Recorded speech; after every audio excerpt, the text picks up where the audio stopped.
Welcome to the speaker series presented by the Entrepreneurs Forum. I would like to introduce our sponsor, Mundo Digital Designs, which is a female-led web design and branding agency with a strong social impact focus. Every project with them is a step towards empowerment. For every new client, they sponsor therapy and provide valuable business and design skills to women in need. Now, today we are getting to know our featured forum. Mario Lanzarotti, born in 1988 in Hanover, Germany, has an inspiring story. He grew up with parents who worked really hard in their own restaurant. At first, Mario wanted to be a pilot, but life had different plans.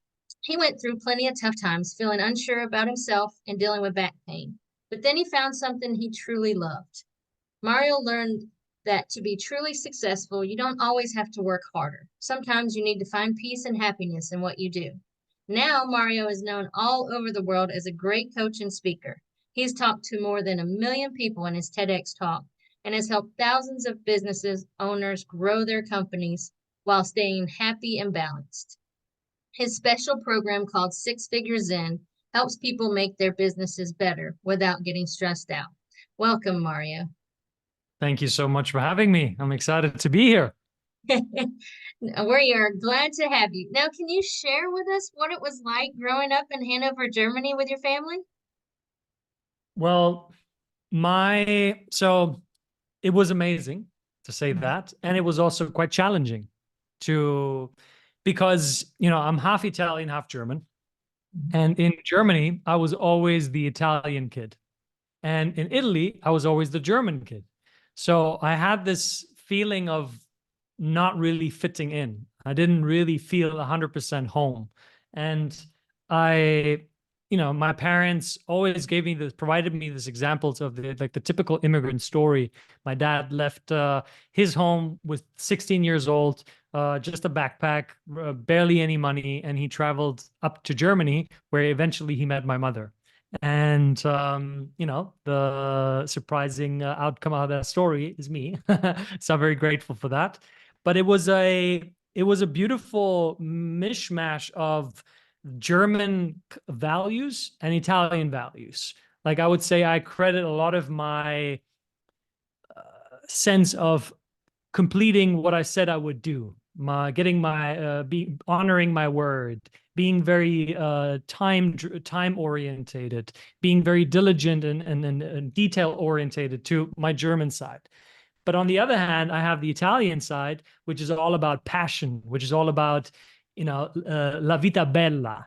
And so I think it greatly contributed to what I do today with the Zenpreneur movement, which is all about how can you create extraordinary results? How can you grow your business? How can you make more money? But doing it with a sense of joy, with a sense of ease, without killing yourself in the process. Okay. So what are some of your favorite memories from those times? Some of my favorite memories. You asked some great questions that I normally don't get asked. Yeah. I would say some of my favorite memories were in the restaurant. So my parents had a restaurant, an Italian restaurant, and me being there as a small child and seeing my father and my mother just like as a unit move through and the way they do it, they were truly loving what they did. They had so much fun.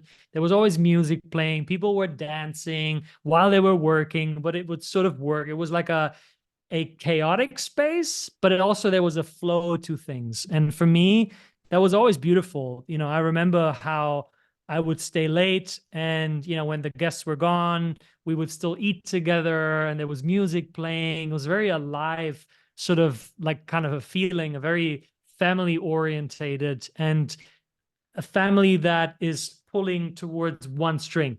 Like it was really, we had one vision, one focus, and I could really feel that. And it will always be in my heart. So do you think that seeing their dedication and that the joy that they found doing their job in the restaurant kind of created your own work ethic? Oh, 100%, 100%. And for me, it was also, I really felt strongly, and I still feel that today, the sense of wanting to give back, the sense of like, look, they have made all these sacrifices in their life so that I grew up very privileged, right? I'm not going to pretend that I grew up in like a difficult environment. I had a picture book childhood, you know, had everything that I could wish for. The struggles that I encountered were self-created. Definitely. They were not because of what my parents did or didn't do. And yeah, that passion, seeing that it's possible that you can actually love what you do, be successful with it, and have fun at the same time, that definitely shaped who I am today. Well, good. Now, so moving from high school into adulthood is always tough. So what were some of the biggest challenges you faced doing this? So one of the biggest one, I don't know if anybody can relate to this here, but like coming from a Southern European family, or like where you have a strong Catholic, Roman Catholic influence, there's a lot of attachment. Like my parents treated me like I'm the prince of the world. You know, like I was showered with love, like in a very beautiful way. I'm very grateful for that.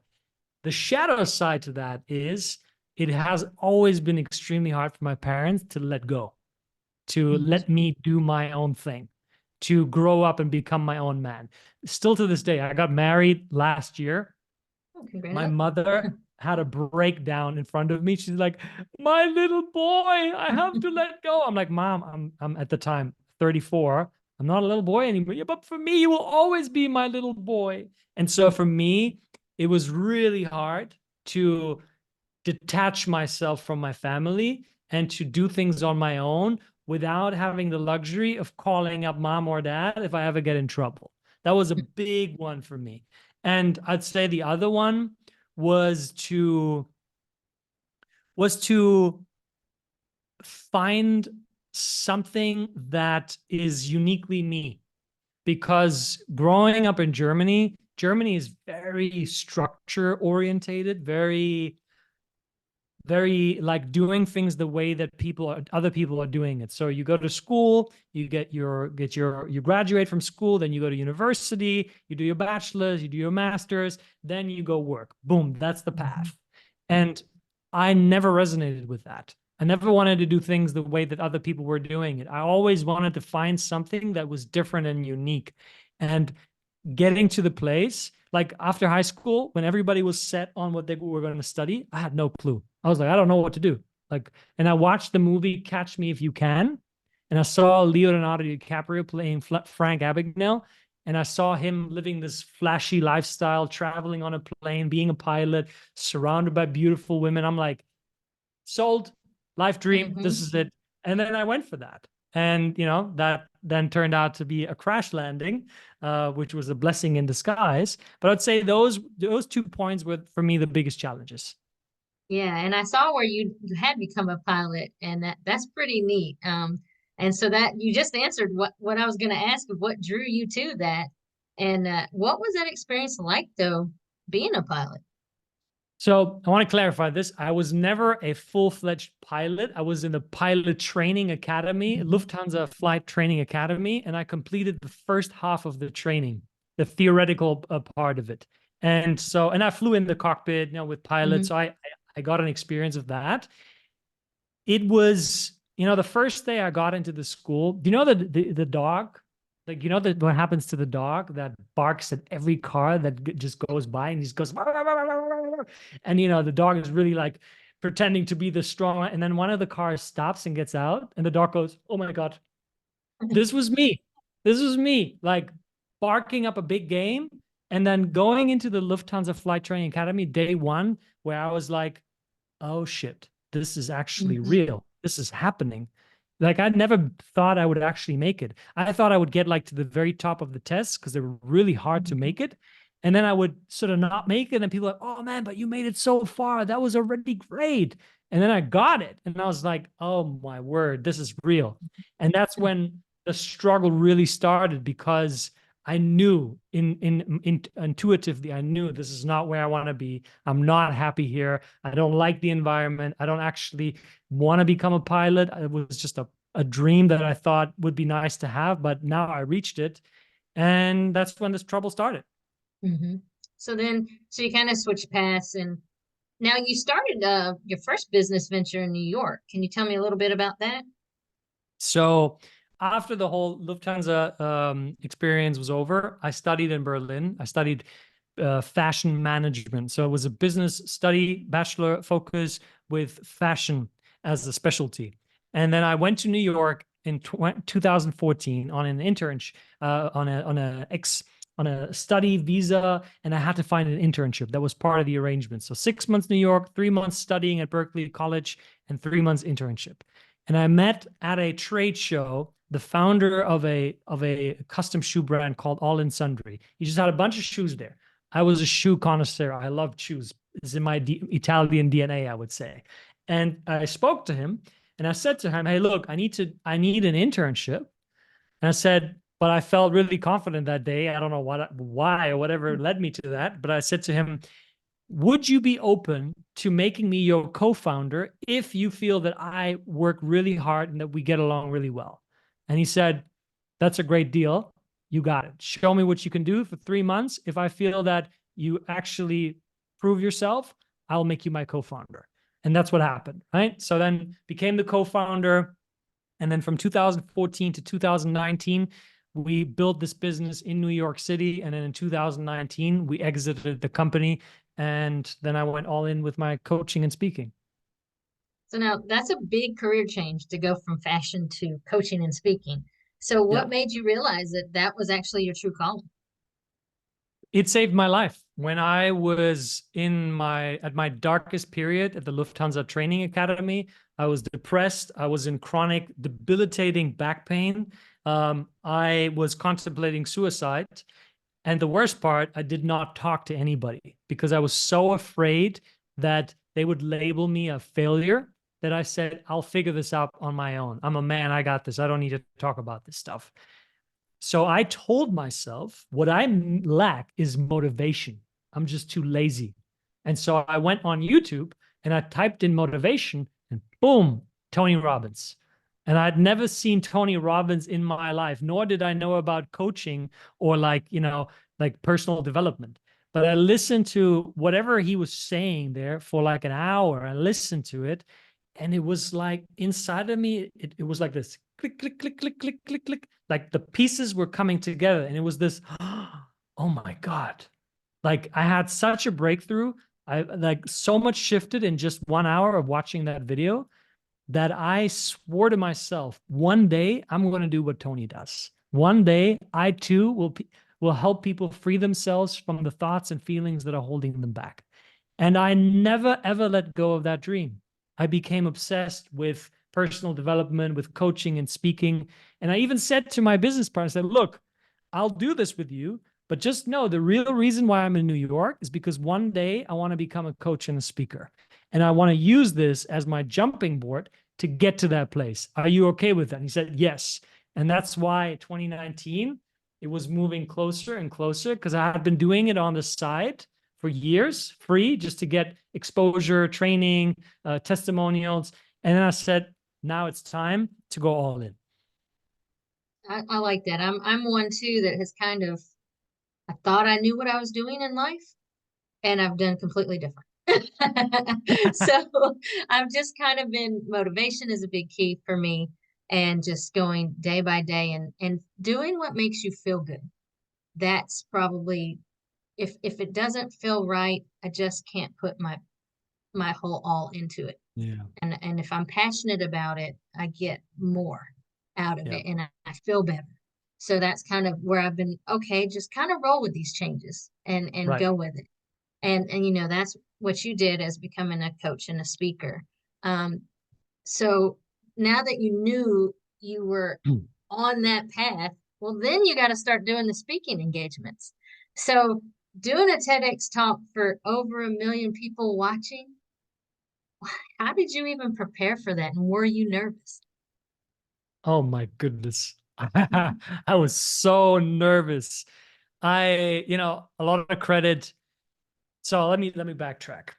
So unfortunately, the man who greatly contributed to my success is no longer with us. His name is Mark S.A. Smith. Rest in peace. He was a former Bellwether member. I met him through Bellwether. He is by far the person that has impacted me the most that I connected with in the past, I don't know, 10 years.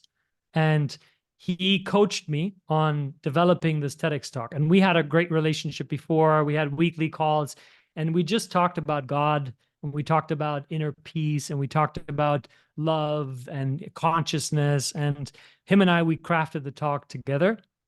He would now say, to quote him, I just polished a diamond, like you did all the heavy lifting, but I credit most of it to him. And then once the talk was done, I gave a lot of credit to my wife, because I remember we were in Mexico, in Tulum at the time, living there. And then we left Tulum completely after 7 months, flew over to Florida. And now I was in Florida meeting up some business associates. And now I had the opportunity to go meet with Dan Vega, the Viceroy in Pensacola. And I was like, oh boy, that's a great opportunity. But I got the TEDx talk. It's like, I can't, what am I going to do? So my wife ended up driving for a lot of the duration from Miami to Pensacola. If anybody knows Florida, you know that that's quite a far drive. And I rehearsed this speech back and forth, back and forth, back and forth. For literally like 2 weeks, I was just all day just going at it, rehearsing it by heart, speaking it with different accents in different tonalities so that it really sinks in. My wife could say the whole speech by heart at the end of this. And then, moving to the day, I will never forget that day. I was brought in, and there's this in Wilmington. There's this sort of corridor outside of the speaking stage, and I was just on that speaking stage, and I went through like hip hop music in my mind, just going like, "Let's go, we got this," to praying to God, to meditating, to doing breath work. I pulled out all of the tricks that I have in my toolbox. And then literally the strangest thing that happened. Before I went on stage, I said, God, use me. I said, let my words inspire the hearts of millions. Let whoever needs to hear this message speak right into their heart. And that's literally the last thing that I said. And I said, now I let go. And I went on stage, and it was like a blur. I had almost like an out of body experience. Like it was like me observing myself here, and all I could hear was just like blah, blah, blah, blah, blah. Like the words were all coming and coming and coming and coming. And all of a sudden, it's done. And then it was done. And I thought it was terrible. I walked off stage. And I'm like, and my wife right there. And she's like, oh my God, it was great. I'm like, I don't know. Are you sure? Yeah, it was great. Everybody kept coming. Oh my God, you crushed it. I'm like, I don't know. Maybe, And then later on, the feedback came. I was like, oh, actually, it wasn't too bad, Almost 2 million people like it. So I guess that, I did hit something. Well, that's good. And usually for me, I'm not nervous before. Like I have the jitters, but I'm not nervous till after. That's when all my nerves set in, is right after I get anything done. So Yeah. now, coaching over 1,000 entrepreneurs, that's not a small feat.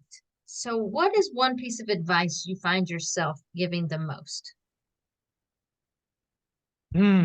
That's a great question. You ask a lot of great questions.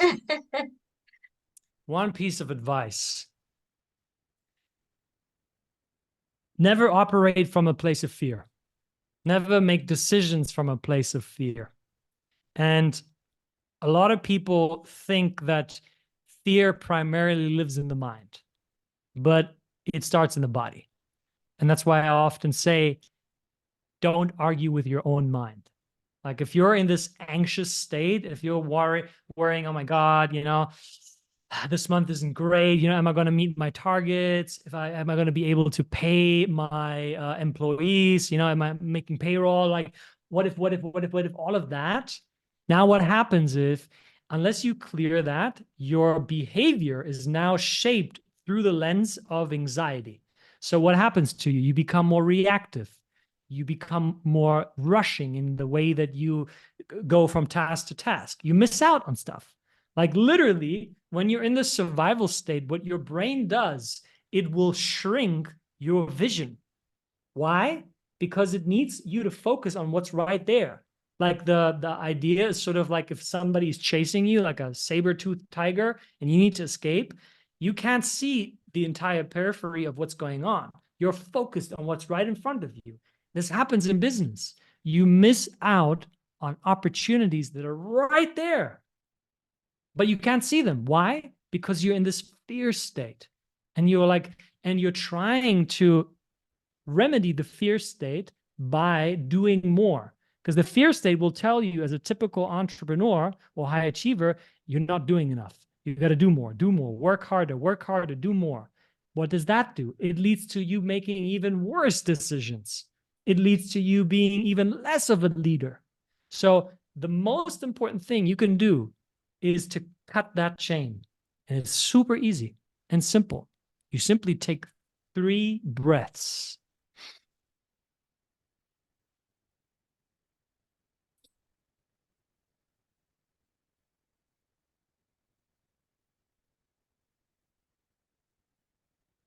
You just take 3 breaths and you step back and you're like, okay, what would be a healthy decision now?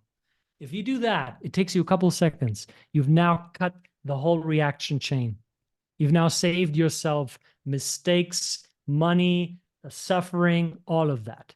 So always check your state and then get into a centered state before you do anything. That's what I say. If you just do that one thing, a lot will change for the better for you.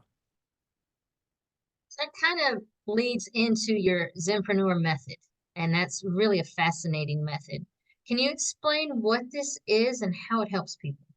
Yeah, thank you for asking. So the Zenpreneur method is really a way of operating that is functioning with the intention of efficiency, high efficiency, and efficiency in 2 places. 1, within yourself, and 2, without yourself. We always start within because everything without is informed by what's within. So within, there's 2 components to it. There's mindset and there's self-mastery.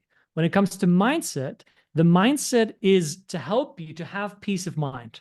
So one example that I can give you that, here in Bellwether, everybody will know, or maybe should know, is the law of open cycles. I always use this one because it's so easy to understand.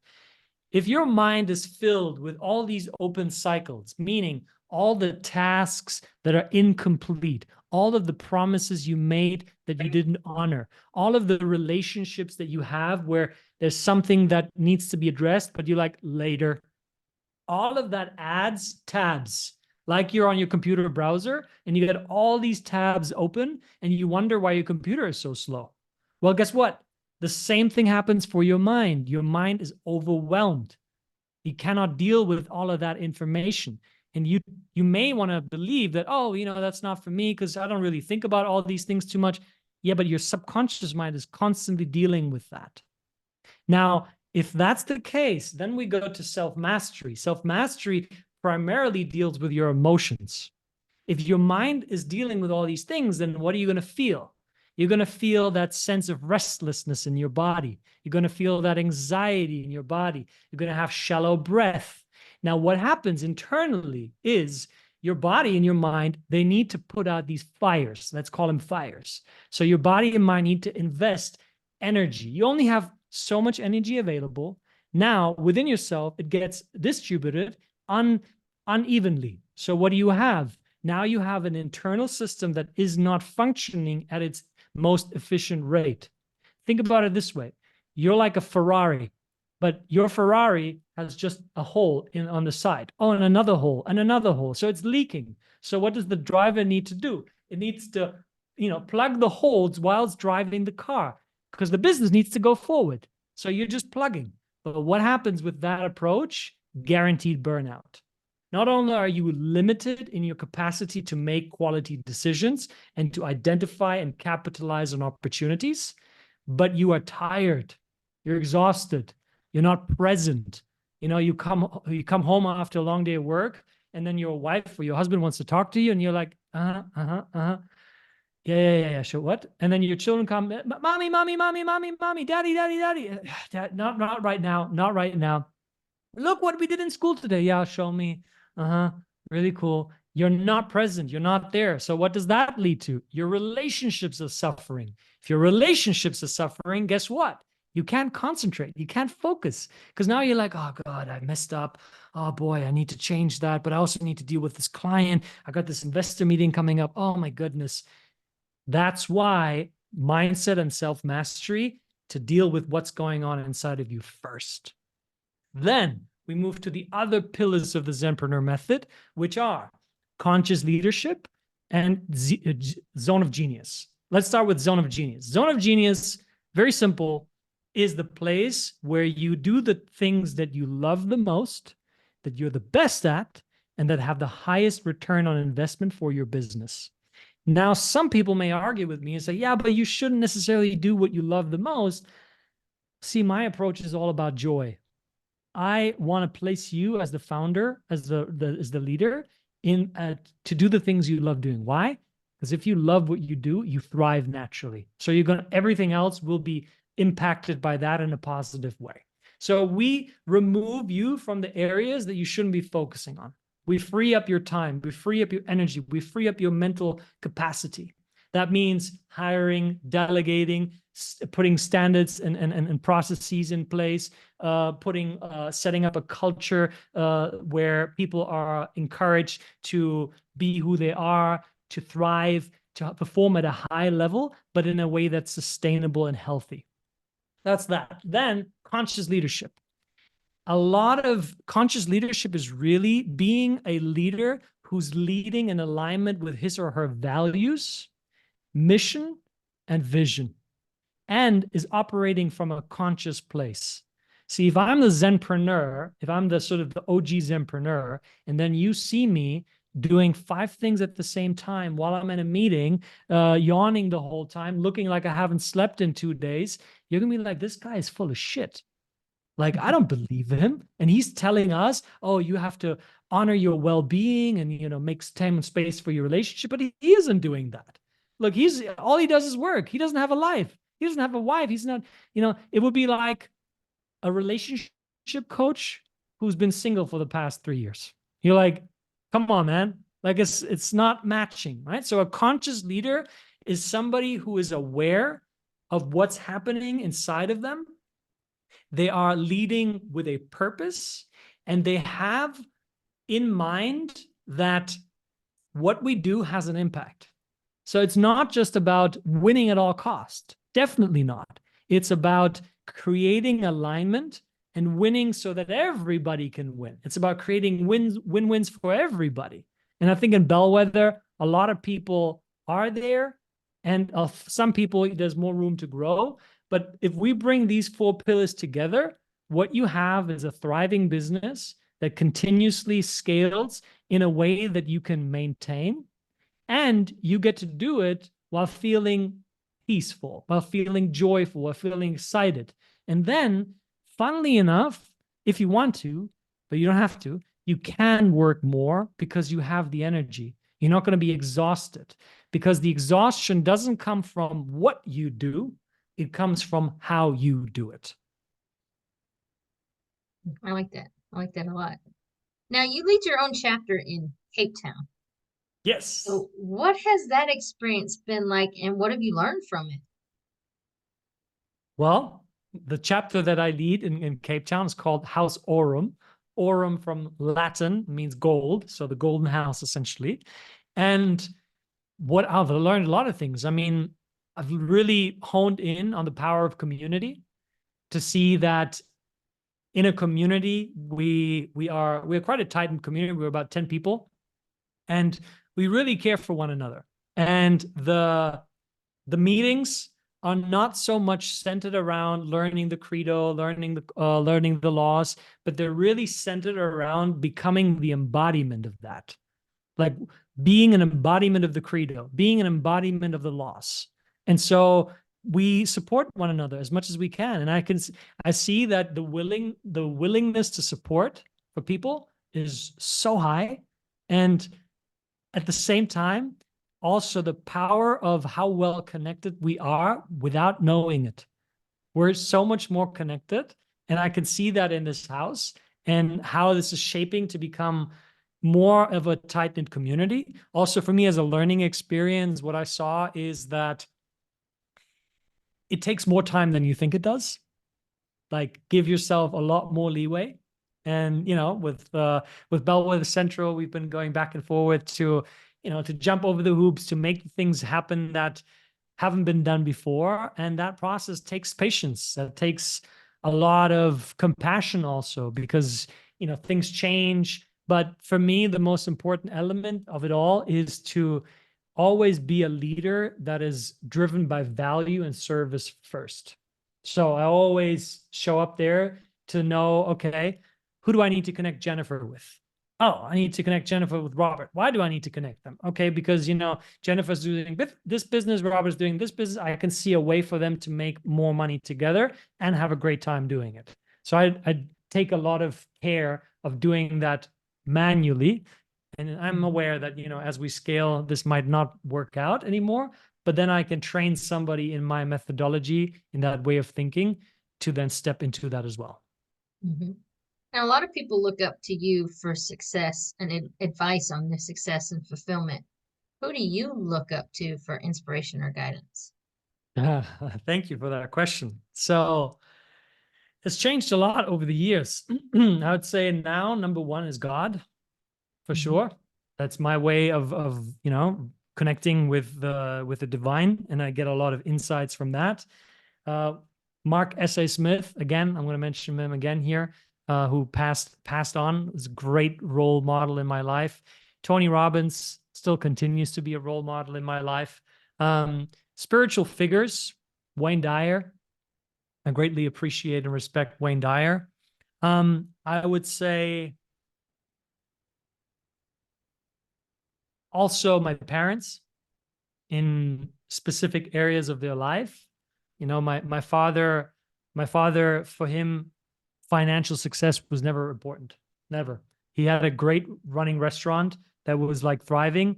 And in peak season, in summer, in the middle of summer, he closed it for 6 weeks, which is, from a business perspective, do not make that decision. It doesn't make sense, right? But he was like, dude, for me, living life is the focus. Living life is more important than working. And I'm definitely more on the focus of legacy and creating impact than just living. But seeing him today, he lives with little means and he's so happy and he's so connected to his life. And I was like, this is so inspiring. And then on the other end, my mother, who is like hungry. She's close to 70 and she's still hungry. And that hunger, like a healthy hunger, I was like, I love that. It never dies out. Now, what are some of your favorite books that you go to for inspiration, and what have you gained from each author? Wow. Favorite books. I would say The Power of Now is definitely top 5 by Eckhart Tolle. Awareness by Anthony Mello. These books, they're more on the spiritual side, but if you take time to really go through them, they are really practical. They really teach you mastery over the domain of the mind. And when the more mastery you have over the domain of the mind, the easier it gets to implement any kind of information. How you grow a business, how you take it from 0 to 6 figures, from 6 to 7, from 7 to 8 to 9. Like, that's just information. But your ability to implement depends on, your mind. Depends strongly on that. So these books greatly taught me that. Another book that I'm reading now, which is more like a workbook, I could show it. It's called Course in Miracles. Maybe someone here knows the book. It's essentially a handbook on how to have inner peace. And I love it. Straightforward.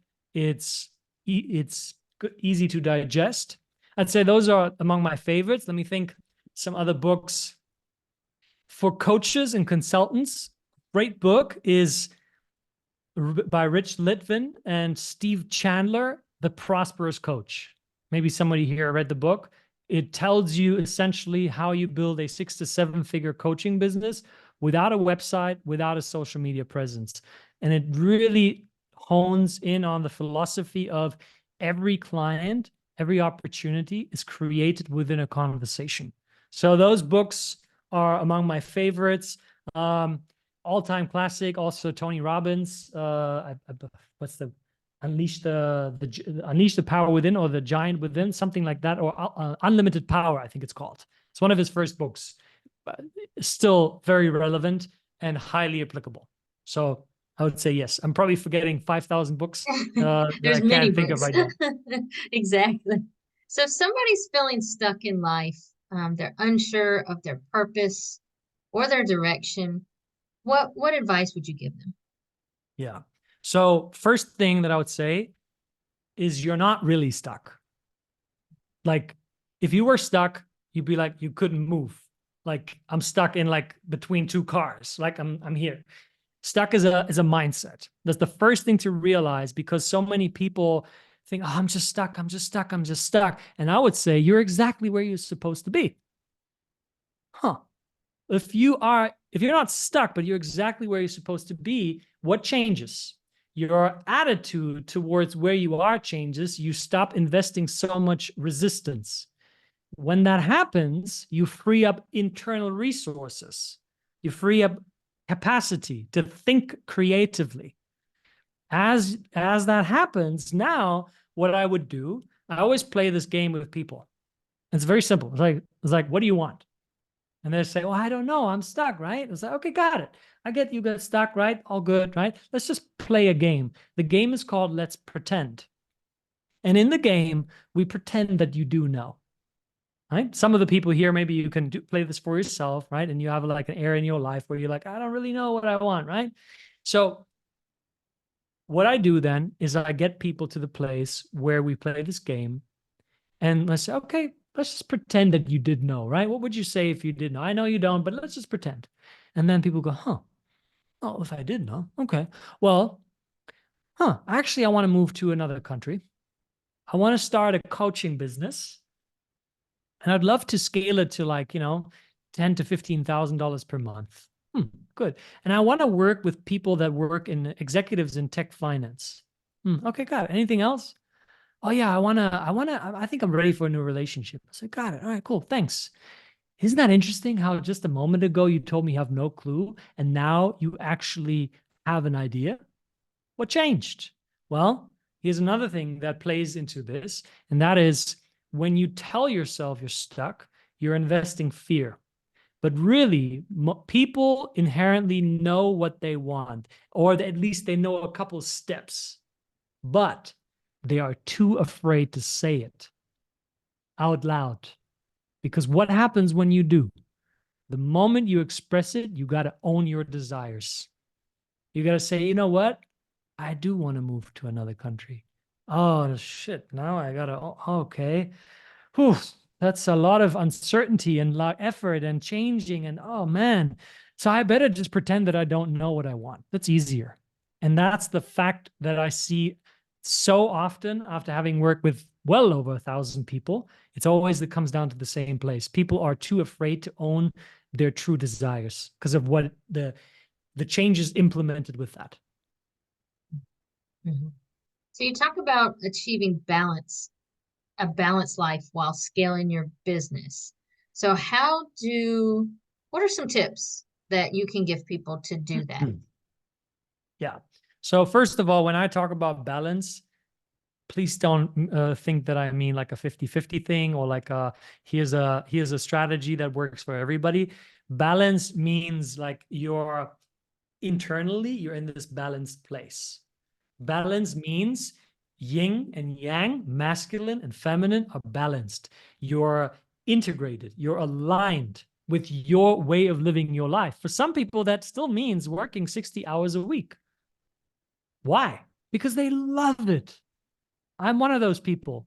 I still work Monday to Friday and sometimes also Saturday, now more, because I love it. It's 20 to 7 p.m. for me. I'm on fire. I love it. I can do more. I can do 3 hours of this, no problem, right? So balance means you are operating from a place of alignment where you are rested in what you do. Now, you can, as I said, it's not the thing that takes away the balance is not the what, it's the how. It's not, you're not exhausted because you've been speaking to, I'll give you your example. So I had today, I'm just going to look at my calendar to make this a real thing. 1, 2, 3, 4, 5, 6, 7. This is call number 7 of 1 hour calls, coaching calls, connection calls. I'm highly focused and present on that. Why can I do that without now falling apart? Because I'm fully there. I'm fully present. I've taken control of my breathing. The first place to live a balanced life is in your body. You gotta take charge of the way you breathe. A lot of us, we breathe here, shallow breathing. That takes away your energy because you're not utilizing the full capacity of the oxygen that come into your body and enrich you with energy. Oxygen, like your breath, is energy. Very simple. This is the first place to start. Second place is to close all these open cycles. You just do those 2 things, you're going to feel so much more balanced already. Third thing, zone of genius. Get rid of the stuff that you dread. Stop doing it.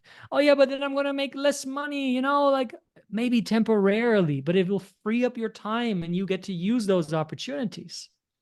So I'd say mastering your breath or getting it to a healthier place, closing open cycles, aligning yourself with your zone of genius, and then also, and this is sort of, it works in alignment with the law of open cycles, is taking responsibility in relationships. Relationships are the biggest place for either joy or for suffering. Because a lot of us, we carry a lot of baggage with ourselves that's in relationships. So unless we deal with that, it will deal with us. And so I'll just pause there. But essentially the blueprint, that people can get also from me is just apply the Zenpreneur method. You're going to live a super balanced life. Mm-hmm. So looking back at your journey so far, what are you the most proud of?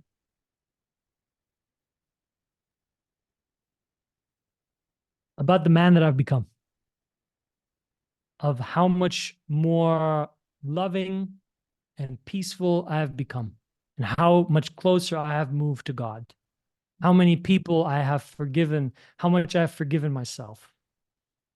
By far, like, it dwarfs any achievement. The way that my marriage is now, the work that I went through to have the marriage be the way that it is, that to me is incredible. Like, because I never thought it was possible. I always thought I'm going to repeat the same patterns again and again and again and hope for a different change. But to be able to even say that without being nervous, without thinking, oh, you're arrogant for saying that, that's a huge achievement for myself. So now what's next for you? What's next? So I'm growing the Zenpreneur movement and really scale that up. And we have 3 touch points now. We have Zenpreneurs on School, which is helping agency owners and coaches break into 6 figures. It's currently a free community, so we're blasting it with value and with insights. Then we have 6 Figure Zen, which is a mastermind for also agency owners and coaches that want to scale into multi 6 figures, do it in alignment with a balanced lifestyle. Then there's my one-on-one.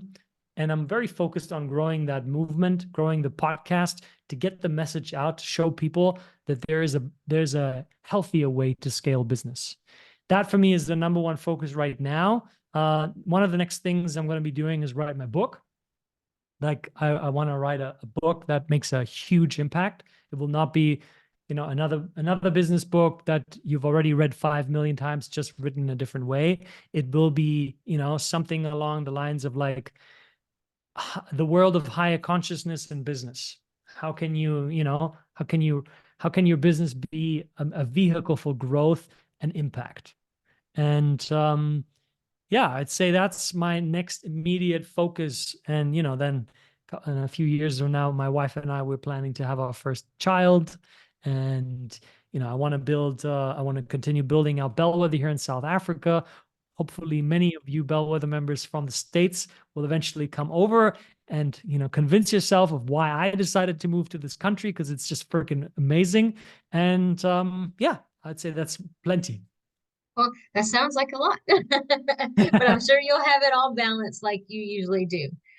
So I do want to thank you for being on here with us. We're going to open it up to questions. So if anybody has any questions, just kind of, let me get the little chat thing. See if anybody has any questions on here. Just kind of raise your hand and we'll get to you. Sometimes you covered everything and they don't usually have any questions. But all I'm getting is a bunch of thank yous, but it was a pleasure having you on. Oh, It's an absolute pleasure. always an absolute joy being in your presence. It's just thank you. Boost your day for the rest of the day. You made it so easy for me because you asked all of these world-class questions. Oh, I wanted it to be different, not the same old, kind of throw you on the spot a little bit. So you handled it well. Thank you so much. You're welcome. And if whatever questions, comments you have, if you're dealing with something yourself and you have a question about that, ask now, but also you can ask later. You can reach out to me. I'm easy to reach. And yeah, always a pleasure to serve here in the Bellwether community. Well, it was a pleasure. I want to tell everybody, do not forget to join us tomorrow at noon Eastern time with Tech Horizons with George K. He's going to have his special guest, Dr. Nicholas Nadeau. And as always, we want to thank our sponsors, Mundo Digital Designs. And thank you again, Mario. It was a pleasure today. Thank you, everyone. Have a beautiful rest of your day.